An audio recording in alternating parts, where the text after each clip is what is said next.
नमस्कार, आप देख रहे हैं बिग न्यूज और मैं हूं शिल्पा सेठ। सबसे पहले मैं बिग न्यूज की पूरी टीम की ओर से अपने सभी दर्शकों से अपील करना चाहती हूं कि घर पर रहे, सुरक्षित रहे, बेवजह घरों से बाहर ना निकले। साथ ही कोरोना गाइडलाइन 2 गज की दूरी, मास्क के जरूरी का पालन अवश्य करें। सरायकेला खरसवा पुलिस बड़ी घटना को अंजाम देने से रोकने में हुई सफल, साथ ही अपराधियों को धर दबोचा। अनलॉक 2 के तहत 24 जिलों में से 23 जिलों में दुकानों को 4 बजे तक खोलने की दी गई अनुमति। जमशेदपुर में संक्रमण बना कारण, लॉ एंड ऑर्डर द्वारा घाघिटी स्थित बाल सुधार गृह में मारी गई छापेमारी, जिला प्रशासन रही मौजूद। अब खबरें विस्तार से। सरायकेला खरसवा पुलिस ने बड़ी घटना को अंजाम देने से रोकने में सफल रही। घटना को अंजाम देने वाले आरोपी को खरसवा पुलिस ने हथियार सहित 2 युवक को धर दबोचा। सरायकेला एसपी मोहम्मद अर्शी ने कार्यालय में प्रेस कॉन्फ्रेंस कर मामले का खुलासा किया। एसपी मोहम्मद अर्शी ने बताया कि गुप्त सूचना पर आमदा थाना अंतर्गत उदालखाम फुटबॉल मैदान के पास कुछ संदिग्ध लोग बैठकर अपराध की योजना बना रहे थे। घटना को सत्यापन के लिए अनुमंडल पुलिस पदाधिकारी सरायकेला के नेतृत्व में टीम गठित किया गया। टीम घटना स्थल पर उदालखाम फुटबॉल मैदान पहुंची और सूचना के आधार पर 2 व्यक्ति को बैठे देखा गया। पुलिस को देखकर वे भागने लगे। दोनों युवक को पुलिस ने दौड़ाकर पकड़ लिया। दोनों युवक की पहचान गार्दी सोय और सुनील पांड्या बताया गया। सर्च के दौरान गार्दी सोय के पास से अवैध देशी लोडेड हथियार, 2 जिंदा कारतूस, 2 मोबाइल पुलिस ने जब्त किया। पूछताछ के दौरान ग्राम आमदा निवासी राजीव सूरी के साथ सुनील पांड्या के साथ झगड़ा हुआ था। गार्दी सोय ने अपने दोस्त के साथ मारपीट को लेकर उसे सबक सिखाने के लिए योजना बना रहे थे। तभी मौके पर खरसवा पुलिस मौके पर पहुंचकर गिरफ्तार कर दोनों आरोपी को खरसवा थाने में कांड दर्ज कर मामले की अनुसंधान की जा रही है। गिरफ्तार अभियुक्त आपराधिक पूर्व में भी जेल जा चुका है और सरायकेला, खरसवा और चाईबासा में कई कांडों में आरोपित है। वहीं पुलिस का मानना है कि गार्दी सोय की गिरफ्तारी से आंतरिक आपराधिक मामला घट सकता है।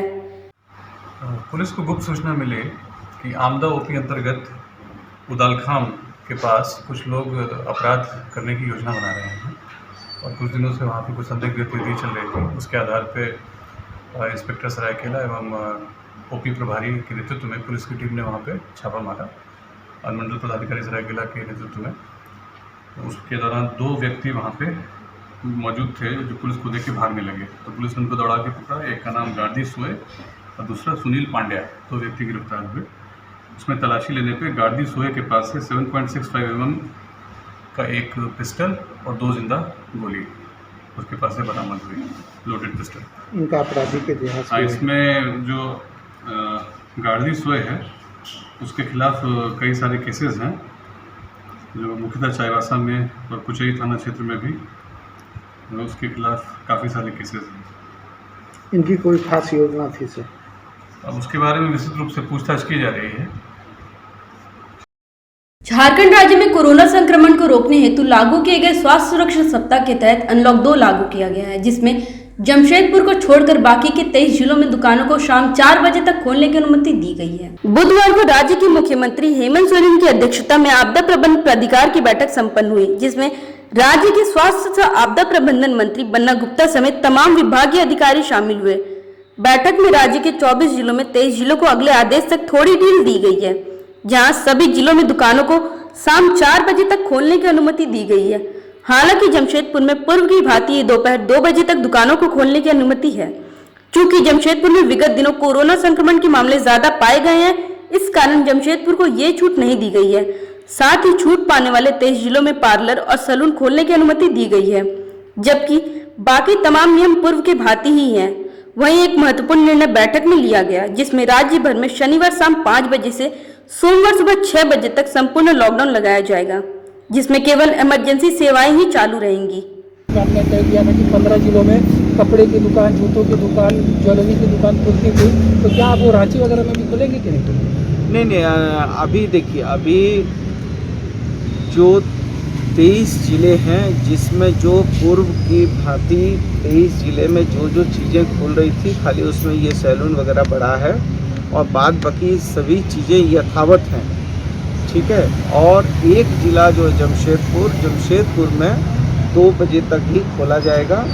और इम्पोर्टेंट निर्णय ये हुआ है कि शनिवार को शाम 5 बजे से सोमवार सुबह 6 बजे तक कंप्लीट लॉकडाउन होगा, केवल इमरजेंसी चीजों को छोड़। इधर घाघिटी स्थित बाल सुधार गृह में एडीएम लॉ एंड ऑर्डर के नेतृत्व में छापेमारी अभियान चलाया गया। इस अभियान में जिला प्रशासन को कुछ भी हाथ नहीं लगा। विगत दिनों रांची के डूमरडंगा स्थित बाल सुधार गृह में बच्चों द्वारा एक पार्टी मनाई गई थी। इस दौरान खुलेआम शराब व अन्य नशे का सेवन करते बच्चे पाए गए थे। जैसे ही वीडियो वायरल हुई, प्रशासन हरकत में आई और रांची के डूमरडंगा बाल सुधार गृह में छापेमारी किया, जहां नशेबा आपत्तिजनक कई सामान बरामद किए गए। इसी क्रम में पूर्वी सिंहभूम जिला प्रशासन द्वारा घाघीडीह स्थित बाल सुधार गृह में छापेमारी अभियान चलाया गया। यह छापेमारी अभियान ADM law and order Nand Kishore Lal के नेतृत्व में चलाया गया। इस दौरान अंचलाधिकारी, परसोडी थाना प्रभारी, मजिस्ट्रेट समेत कई प्रशासनिक पदाधिकारी मौजूद रहे। जहां इस छापेमारी अभियान में प्रशासन को कुछ भी हाथ नहीं लगा। हालांकि इस संबंध में पूछे जाने पर वरीय पदाधिकारियों के निर्देश का हवाला देते हुए एडीएम लॉ एंड ऑर्डर ने कुछ भी बोलने से साफ इनकार कर दिया। जमशेदपुर के नमन संस्था के द्वारा भगवान बिरसा मुंडा की पुण्यतिथि पर उन्हें श्रद्धा सुमन अर्पित किया गया। साथ ही भगवान बिरसा मुंडा के बताते हुए मार्ग पर चलने का प्रण लिया गया। इस दौरान सभी ने भगवान बिरसा मुंडा के चित्र पर पुष्प अर्पित करते हुए उन्हें श्रद्धांजलि दी। मौके पर संस्था के संस्थापक अमरप्रीत सिंह काले ने कहा कि धरती आबा बिरसा मुंडा ने मात्र 25 वर्ष की आयु में देश के अंदर अंग्रेजी हुकूमत के खिलाफ उलगुलान किया था। उन्हें स्थिति और परिस्थिति को देखते हुए ये उलगुलान किया था और अंग्रेजी हुकूमत को हिलाकर रख दिया था। उन्होंने देश को स्वतंत्र करने हेतु अपनी शहीदी दी थी। इस कारण उन्हें देशवासियों ने भगवान का दर्जा दिया है। उनके पुण्यतिथि के मौके पर हम समस्त देशवासियों को सशक्त और आत्मनिर्भर बनाने का संकल्प लेते हैं। आज प्रत्येक वर्ष की भांति धरती आबा, जिस झारखंड की मिट्टी में हमारा जन्म हुआ और जहां की धरती ने बताया पूरे विश्व को कि अगर मां भारती को गुलाम करने का कोई प्रयास करेगा तो सही समय पर उलगुलान होगा, सशक्त उलगुलान होगा और मां भारती के शरीर पर जो गुलामी की जंजीरें हैं उसको तोड़ने का शंखनाद कोई करेगा तो झारखंड की धरती से एक सशक्त शंखनाद होगा। धरती आबा भगवान बिरसा मुंडा जी की आज पुण्यतिथि है। पूरा झारखंड, पूरा देश आज उनको नमन करता है। मात्र 25 साल की आयु में उन्होंने वो सब कर दिखाया जो आज 25 साल का नौजवान सोचता भी नहीं है, सोच भी नहीं सकता, क्योंकि संघर्ष आदमी के जीवन में स्थितियां उत्पन्न करती हैं। उस समय की जो स्थिति थी, अचानक एक संत से, अचानक एक पुजारी से लोगों को उपदेश देने वाले बिरसा मुंडा अचानक भगवान बन गए। उन्होंने लोगों को बताया कि हमारे आन बान और शान की रक्षा के लिए अब हथियार उठाने होंगे। अंग्रेजी हुकूमत थर थर कांपने लगी बिरसा मुंडा जी के नाम को सुन करके। अंततः गद्दारी, जैसा कि हमारे देश में अक्सर जिन लोगों ने भी उलगुलान किया अंग्रेजी हुकूमत के खिलाफ तलवार। जमशेदपुर के भूइयाडीह स्थित स्वर्ण रेखा बर्निंग घाट में विधायक निधि से 19 लाख की लागत से इंसिटर मशीन लगाया गया है, जो शमशान घाट में फैली गंदगियों का निस्तारण करेगा। वहीं शवों का निस्तारण करने के बाद लोग जहां तहां गंदगी छोड़ जाते हैं, जिससे शमशान घाट और नदी में प्रदूषण फैलता है। विधायक सरयू राय के प्रयास से अहमदाबाद से यह मशीन जमशेदपुर पहुंचा और राज्य का पहला शमशान घाट स्वर्ण रेखा बर्निंग घाट बना, जहां यह मशीन लगाया गया। इससे पर्यावरण को प्रदूषित होने से रोकने में सहूलियत मिलेगी। एक सवाल के जवाब में विधायक सरयू राय ने हर मामले के लिए सरकार को सुझाव देने से इनकार कर दिया। वैसे सरयू राय वर्तमान सरकार के कार्यशैली से भी नाराज दिखे। उन्होंने सरकार को असरकार कारक बताते हुए जल्द ही विगत दिनों में उठाए गए मुद्दों पर जवाब तलब करने की बात भी कही है। 100 के साथ अर्थी लेकर यहाँ आते हैं तो 100 को तो लोग आग के हवाले कर देते हैं या जो बिजली वाला है उसके हवाले कर देते हैं। तो चीज़ें साथ में आती हैं, कफन है, कपड़े हैं, रुई है, जो भी इस तरह की चीज़ें हैं, वे चीज़ें जगह जगह फेंक दी जाती हैं, नदी में चली जाती हैं, तो उसके कारण से गंदगी भी फैलती है।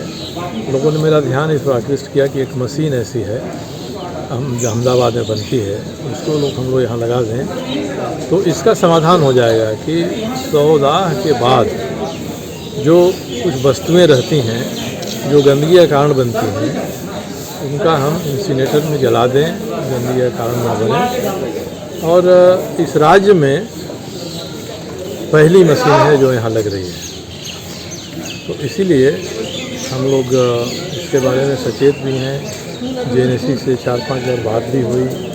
ये मशीन वहाँ से चली थी जब पहला तूफान टुकटे आया था, रास्ते में फंस गई, फिर रास्ते में आई तो यास तूफान आ गया, तो थोड़ी इसमें विलम्ब हुआ। और नीचे प्लेटफॉर्म पक्का बनाना था, मैंने कहा था कि इसमें जल्दीबाजी मत करिए, प्लेटफॉर्म पक्का हो जाए, प्लेटफॉर्म बैठ जाए बढ़िया से, तब इसको करना चाहिए। तो आज की तिथि हम लोगों ने इसके लिए निर्धारित किया है, इसका उदाहरण सर। इस आप सब पर्यावरण के लिए हमेशा काम करते हैं, सरकार को बोलेंगे? सरकार को हर चीज़ बोलना मुझे मुनासिब नहीं लगता है। सरकार को भी सरकार जैसा काम करना चाहिए। अभी तो सरकार कहीं भी असरकार ही दिखाई नहीं पड़ती है, ये सरकार है, असरकार नहीं है। मुख्यमंत्री श्रमिक योजना के तहत कार्य के मजदूरों ने किए गए काम के बदले भुगतान की मांग को लेकर नगर परिषद के समक्ष प्रदर्शन किया। इस दौरान उन्होंने नगर परिषद पर कई गंभीर आरोप भी लगाए। मुख्यमंत्री श्रमिक योजना के तहत जुगसलाई नगर परिषद को मजदूरों का रजिस्ट्रेशन कर उन्हें 100 दिनों का काम उपलब्ध कराना है। इसी कड़ी में बेरोजगार मजदूरों का रजिस्ट्रेशन करवाया गया और उन्हें सफाई का काम भी दिया गया, पर 11 दिनों के बाद उन्हें बैठा दिया गया। सफाई कर्मचारियों ने आरोप लगाया कि अगर इस तरह से 10 दिन का काम देकर बैठा दिया जाएगा तो ऐसे में उनका घर परिवार कैसे चलेगा। रजिस्ट्रेशन किए हुए महिला पुरुष कर्मचारियों ने जुगसलाई नगर परिषद के समक्ष एकत्रित होकर इस योजना का बहिष्कार किया। वहीं जानकारी देते हुए महिला कर्मचारी पिंकी प्रधान ने कहा कि जुगसलाई नगर परिषद द्वारा मुख्यमंत्री श्रमिक योजना के तहत हर साल 3 महीने तक काम दिया जाएगा, इसका वादा कर जॉब कार्ड बनवाया गया था और 10 से 15 दिन काम लेने के बाद सभी को बैठा दिया गया। उन्होंने कहा ऐसे में वे सभी कैसे काम करेंगे, कैसे घर चलाएंगे।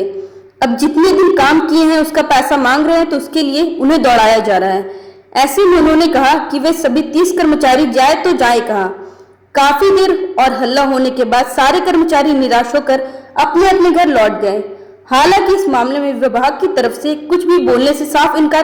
सर, हम लोग को यहाँ हेमंत सोरेन की तरफ से ये जॉब कार्ड दिया गया था और बोला गया था कि साल में आप लोग को 3 महीना काम देंगे। और उसके बाद हम लोग किसके द्वारा? नगर परिषद के द्वारा? हाँ, नगर परिषद के द्वारा। और जब हम लोग को काम दिया गया तो हम लोग को अच्छा से काम लिया गया। उसके बाद 10-15 दिन करा के उसके बाद बोला कि अब आप लोग बैठ जाइए। हम लोग कारण पूछे कि क्या हुआ, अब हम लोग को बैठा दिया जा रहा है, तो नहीं, बोले कि लड़का लोग को रखा जाएगा, न्यू लड़का लोग को, और लेडीज़ लोग को हटा दिया जाएगा। इसके बाद अब लड़का लोग को भी हटाया जा रहा है और लेडीज़ को भी हटाया जा रहा है। तो सर हम लोग को काम से भी हट गए और ऊपर से पैसा जब हम मांग रहे कि कितना हम लोग इतना दिन काम किए हैं, इतना दिन का हम लोग को पैसा दीजिए, पैसा के लिए भी हम लोग को यहाँ 2 सप्ताह या 1 सप्ताह से दौड़ाया जा रहा है। तो कितने महीने का काम आप लोग को दिया करना था, कितने दिनों तक कराया गया? हम लोग को साल में 3 महीना का काम बोला गया था, लेकिन 15 ही दिन करवाया? 15 ही दिन करवाया गया। और जब हम लोग को मैडम जब घर आके समझाई थी तो हम लोग को यही बोली थी। कौन मैडम थी? आप लोग उससे दोबारा मिले नहीं? मिले, बात किए। हम लोग की मैडम प्रिया है। क्या बोल रही हैं वो? वो बोल रही है आप लोग को 3 महीना का काम दिया गया है, पर साल में 3 महीना हम ऐसे करेंगे, 10 दिन छोड़ के 10 दिन छोड़ के ऐसे काम करवाएंगे। तो सर ऐसे हम लोग कैसे करेंगे? अभी क्या परेशानी हो रही है? आप लोग आज यहाँ पर नगर पालिका पहुँचे हैं, क्या उद्देश्य है, क्या मांग को लेकर पहुँचे हैं? हम लोग का मांग है सर, हम लोग यहाँ इस जगह में काम नहीं करना चाहते हैं, बहुत राजनीति है। हम लोग जितना दिन किए हैं हम लोग को उतना दिन का पैसा दे दिया जाए। तो पैसा दिया जा रहा है कि नहीं? क्या नहीं दिया जा रहा है। आज भी बुलाया गया और बुला के ऐसे कुत्ता जैसा दौड़वा रहा है। तो क्या करेंगे आगे आप लोग? अगर पैसा नहीं मिला, मांग नहीं मानी गई तो क्या करेंगे? डीसी तक चल जाएंगे। डीसी तक जाएंगे, हम लोग मार धड़ भी कर सकते हैं। क्या कितने लोग हैं आप लोग? कितने कर्मचारी हैं टोटल? कितने लोग हैं कुल मिलाकर? 30-35 ऐसे हैं सर। क्या नाम हुआ आपका? पिंकी प्रधान। जमशेदपुर के टेल्को थाना अंतर्गत खड़ंगाजार स्थित मदर टेरेसा वेलफेयर ट्रस्ट के संचालक हरपाल सिंह और CWUC की अध्यक्ष पुष्पा रानी तिर्की और अन्य लोगों पर ट्रस्ट में रहने वाली 2 लड़कियों के द्वारा यौन शोषण करने का आरोप लगाया गया था, जिसके बाद पुलिस के द्वारा दोनों लड़कियों का 164 के तहत न्यायालय में बयान दर्ज कराया गया। जिसके बाद टेल्को पुलिस ने मामले को गंभीरता से लेते हुए मदर टेरेसा वेलफेयर सेंटर के संचालक समेत अन्य 4 लोगों पर मामला दर्ज कर गिरफ्तारी का प्रयास कर रही है। इधर शमशेर टावर के रहने वाले लोगों ने आज जमशेदपुर के उपायुक्त को एक मांग पत्र सौंप हरपाल सिंह और CWUC की अध्यक्ष पुष्पा तिर्की को जल्द से जल्द गिरफ्तार कर जेल भेजने की मांग की। वहीं लोगों का कहना है कि पिछले कई महीनों से फ्लैट के लोगों को परेशानी हो रही है। उन दोनों के द्वारा फ्लैट के लोगों को डराया धमकाया जाता है। कई बार टेल्को थाना में शिकायत करने के बाद भी इन पर कोई कार्रवाई नहीं हुई है। आज ही इन लोगों ने उपायुक्त से मुलाकात कर जल्द से जल्द गिरफ्तार कर कड़ी कार्रवाई करने की मांग की है। क्या मांगे पिछले कुछ दिनों से लगातार मीडिया और अखबारों की सुर्खियों में कथित रूप से मदर टेरेसा वेलफेयर ट्रस्ट के संचालक और उनकी पत्नी जो CWC की अध्यक्ष हैं पुष्पा रानी तिर्की जी, इन लोगों के ऊपर कथित रूप से यौनाचार का आरोप लगा है, बच्चों को प्रताड़ित करने का आरोप है। इस मामले को लेकर के आज मैं अंकित आनंद जिला उपायुक्त महोदय के संज्ञान में विषय को ले रहा हूं, क्योंकि जुवेनाइल जस्टिस एक्ट का यहां सरासर उल्लंघन हुआ है और एक्ट के क्लॉज 27 में ये प्रावधान है कि यदि CWC के किसी भी सदस्य पर किसी प्रकार का उत्पीड़न का आरोप लगता है तो धारा 27 कंडिका 6 में स्पष्ट उल्लंघन है कि DM साहब के आदेश पर उनके ऊपर इंक्वायरी बैठेगी और जब तक इंक्वायरी चलेगी तब तक वो जो सदस्य है वो बर्खास्त रहेंगे अपने पद से। तो हम ये आग्रह करने आए हैं कि उन्हें जब तक ये चूँकि संगीन मामला है और हम उनसे आग्रह करते हैं कि इस मामले की गंभीरता को देखते हुए अविलंब उनकी गिरफ्तारी होनी चाहिए। जो भी अभी फिलहाल के लिए इतना ही, मिलते हैं अगले अंक में। बिग न्यूज की पूरी टीम को दीजिए इजाजत। नमस्कार। झारखंड की ताजा खबरों से जुड़े रहने के लिए बिग न्यूज के चैनल को लाइक, शेयर व सब्सक्राइब करना न भूलें।